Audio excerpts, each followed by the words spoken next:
আসসালামু আলাইকুম এভরিওয়ান। আশা করছি তোমরা সবাই ভালো আছো।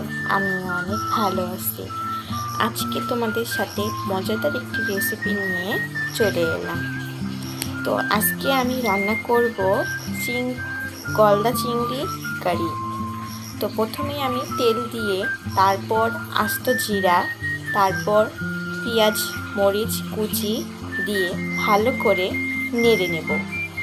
ভালো করে নেড়ে তারপর এর মধ্যে সমস্ত উপকরণ দিয়ে দিব, যেমন লবণ, হলুদ, লাল মরিচের গুঁড়া, পাঁচফোড়ন মশলা, গরম মশলা দিয়ে ভালো করে মশলা কষাই নেব।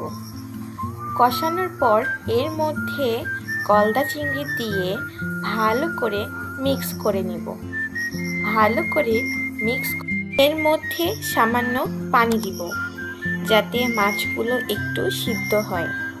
তো এই পানি শুকাই গেলে কিন্তু আমি আরেকটু পানি দিব, যাতে একটু গ্রেভি থাকে। আমি বেশি ঝোল করব না, যেহেতু আমি এটা কারি বানাবো, তাই আমি আরেকটু সামান্য পানি দিব।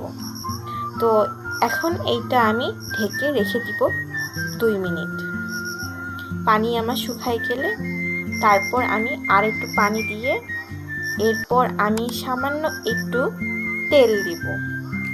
তেল দিলে কি হবে, এর মধ্যে যে উপরে যে একটা টেক্সচার বা এটা যে ফ্লেভার, এর মধ্যে সুন্দর মিক্স হবে।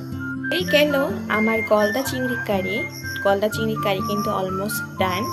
এখন আমি তোমাদেরকে পরিবেশন করে দেখাবো আমার গলদা চিংড়ির কালারটা, ফ্লেভারটা কীরকম এসেছে।